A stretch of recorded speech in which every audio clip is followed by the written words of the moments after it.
Growing up, I grew up to meet my dad. I didn't really know my mom that well because she passed away when I was very young. So I was more um, with my dad. I was more of my dad's girlfriend, if I would say, because he's the only parent that I grew up to meet, and he did a very good job being a parent, being a mom and a dad to me at the same time. So it really helped me as a dad. He really helped me, build me up, not to feel the absence of my mom, because he did a great job. I give it to him. My dad did a very good job raising me. Now, this brings me to the question: are you a mom? Is your spouse involved in your child's life? Because truthfully, I'm not here to judge anybody. I am just saying from what I have seen, most parents these days, it is rather the mom that is doing the whole job.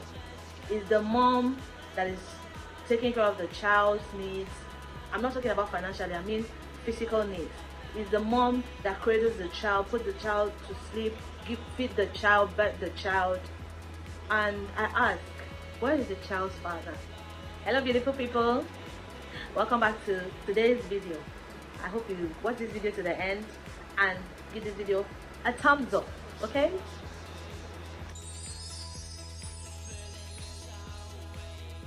Whether we like it or not, co-parenting is extremely important for a child's growth. It will help that child both mentally and physically. And it will also build that child up, because when that child grows up, he or she will do the same, because for that child it is a norm. He or she grew up to see her parents, co-parenting her. They brought her up together. They were both involved. I know that these days men or some women will give excuses like, oh, my husband is busy, he leaves the house very early and comes back home late. Well, I'll tell you that that is not an excuse. Yes, it is. You're just giving an excuse, because if you know what it means to bring up a child, your spouse must make provision in his daily routine, and that child must be included in that daily routine.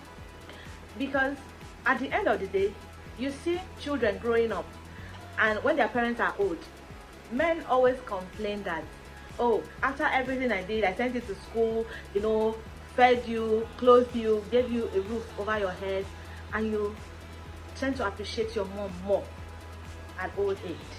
Well, I tell you that it is not the child's fault. Yes, when the child needed emotional support, you were not there. When the child needed physical support, you were not there. When the child needed a father figure, you were busy making money or working. Because in your head, you believe that providing for the family is enough in bringing up a child. So you totally forget that that child, mentally, you are not present. That child doesn't see you. The only person that child sees is the mom. And naturally, the child will tilt more to the mother than the father. So when I see older citizens complain about their children not paying attention to them as a father, I blame them all the time, because you didn't understand what parenting is, what co-parenting is. You have to be involved in your child's life. If at all you want to get 100% throughout your lifespan, for that child to be connected to you, you have to be present in the child's life. So you can't just be absent all through the child's life, and you believe in your heart that when that child grows up, that child should be emotionally connected to you or physically. That if a child actually does something for the parent or the father, it's natural, because the child just knows, okay, this is my dad, this is my obligation to take care of my father. But they take care of their mom more than they take care of their dad. In old age, when their parents are old, they tend to send more money to their mom than they send to their dad. It is not hatred, it is just psychological. You were not involved in that child's life. You were not present. You didn't cradle that child to sleep. You didn't have time to play with that child. You didn't attend his school or her school's activities. You were not there to hold her hand when he or she needed emotional support. You were not there to give a fatherly advice. when that child, have school challenges, whether it is school assignments or whether it is when that child is being bullied in school. You were not there. It was the mom that was there, because we naturally, as mothers, we care more for our children. But since the men have seen that the mothers have, we have natural soft spot, because that child actually came out of us. So it's natural for a mother to, feel more love towards that child. But fathers tend to forget. They just feel, oh, my wife is doing it. It is okay. What else will I contribute? There's a lot for fathers to contribute in a child's life. Some children, they tend to grow up and be rebellious because their fathers were not involved in their life. Why do they grow up to be rebellious? Because some of them, they go to school. When they go to school, they have their classmates, and if they have school activities, they see their classmates' parents or the father showing up to support that child, emotionally and physically. And when they look around, they don't see their dad, and they turn out to be rebellious because that child will feel, what do you have to tell me? You are not there. You're always working. We've seen that. We've heard stories about this particular topic I am talking about. So fathers need to do more to be involved in their children's life. Please, we need to be intentional about raising children into the society. We cannot keep blaming society, because truthfully, the people in the society, we want children, and it is what the parents instill in them that they will take into the world or take into the society. So if you want the world to be a better place, it starts from your home. So let us be conscious as parents in raising our kids. Don't say, some women, they give excuse. And when a father comes back from work, you say, oh, he's tired, let him rest. No.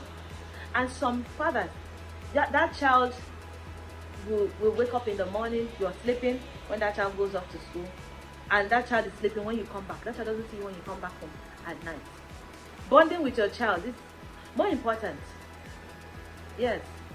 Instead of you to, after work, instead of you to come back home, you prefer to go out, hang out with your friends, have a drink or two before coming back. And before you do that, that child has slept because the child has school tomorrow morning. And that cycle continues. That is why we raise rebellious children and children who don't listen, who don't have respect. Because fathers have more roles to play in a child's life. It is not only the mother. Fathers have more roles to play. So please, don't make excuses for your spouse. Force him if you have to. Force your spouse. Force that father. Let that father be involved in that child's life, because you'll be doing that child a good thing mentally. You may not know, but you'll be doing that child a very good thing. When I say father should be involved in a child's life, I don't mean that you have to wait for that child to be born. No. When your wife gets pregnant or your spouse gets pregnant and starts to go for antenatal, it is natural for the spouse to support that woman, support that child in the womb, go for every antenatal appointment, be there to support that woman emotionally, because pregnancy is not easy. It is not. We might carry it with grace and poise, but it is not easy. Yes, you see women coming for antenatal by themselves. Some of them, their husbands have cars, and you see them entering public transport, and when they finish with all the stress of antenatal, they have to go out and look for another public transport to take them home. And you have a spouse who can drive, who owns a car, and he didn't bring you. That is totally wrong. When I was pregnant, for every antenatal I went to, my husband was there with me. When I gave birth, every immunization I went to, he was there. Not because I forced him, because He knew that that was the right thing to do. He knew that he wanted to be involved in his child's life. That's why he did all those things. And he's still doing more. He's there to support the child, take her to school, bring her back.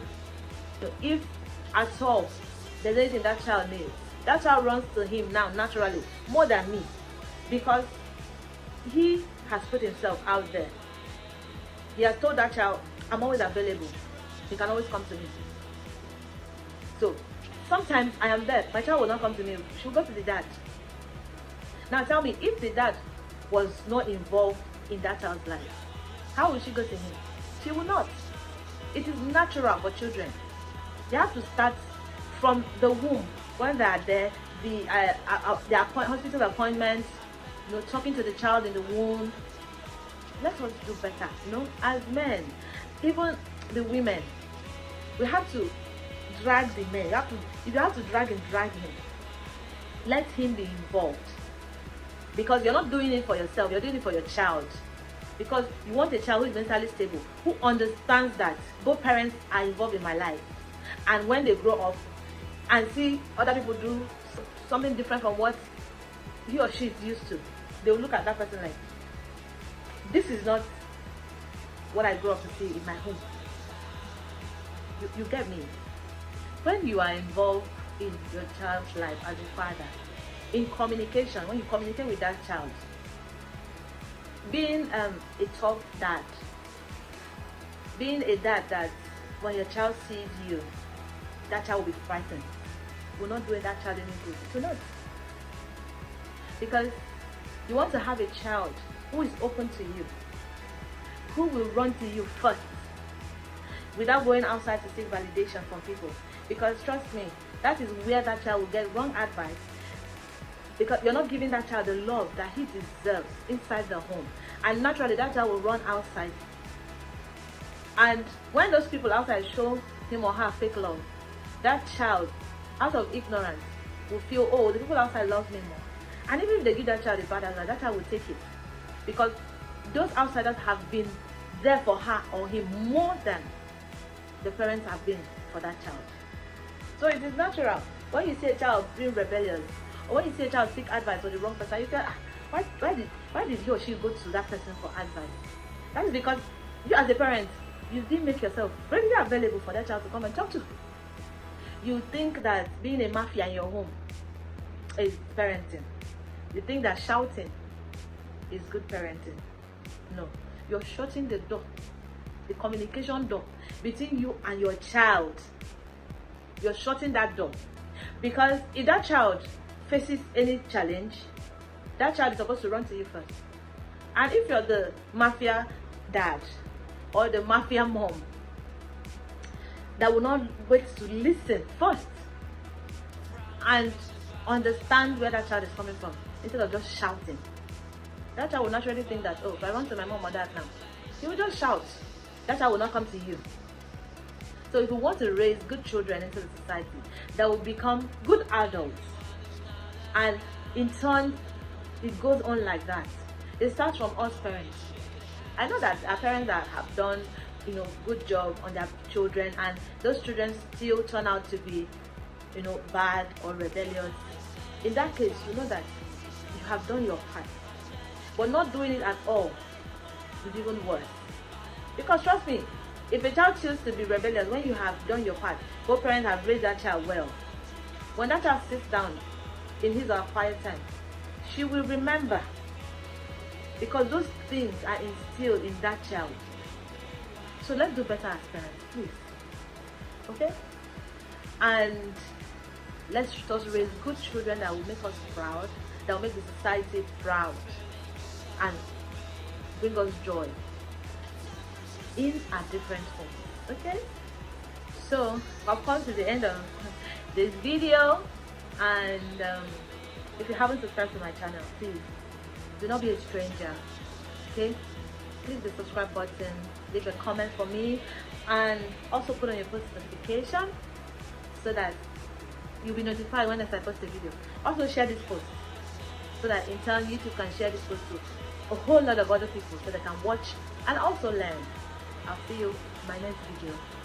Bye.